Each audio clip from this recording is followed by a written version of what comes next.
Hello అందరికీ, అందరూ ఎలా ఉన్నారు? నా స్టైల్లో సింపుల్గా ఏ హడావిడి లేకుండా దొండకాయ పలుకులు ఫ్రై చేసుకొని వచ్చేయండి. ముందుగా చిన్న ముక్కలుగా కట్ చేసుకున్న దొండకాయ ముక్కలు, ఆనియన్, కొన్ని పోపు దినుసులు, కొంచెం పలుకులు తీసుకోవాలి. తర్వాత స్టవ్ ఆన్ చేసుకొని ప్యాన్ పెట్టుకోవాలి. కొంచెం ఆయిల్ వేసుకొని ఆయిల్ హీట్ అయ్యాక ఆనియన్స్ వేసుకోవాలి.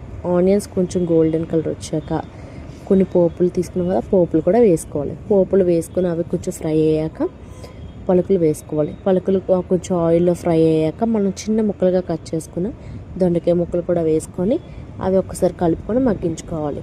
అర్జెంట్ అయిన వాళ్ళు వాటర్ కూడా వేసుకొని మనం బాయిల్ చేసుకొని మగ్గించుకోవచ్చు. నేను అయితే ఆయిల్లోనే మగ్గించుకున్నాను.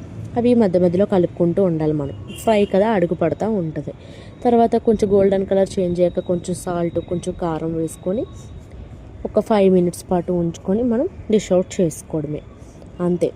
నా స్టైల్లో సింపుల్గా ఏ ఇంగ్రీడియంట్స్ వాడకుండా, ఇంట్లో ఉన్న వాటితోనే, మసాలాలు ఇలాంటివి ఏమి వాడకుండా ఓన్లీ ఇంట్లో ఉన్న వాటితోటే నేనైతే దొండకాయ పలుకులు ఫ్రై చేశాను. ఎలా ఉందో కామెంట్ చేయండి ఫ్రెండ్స్. బాయ్.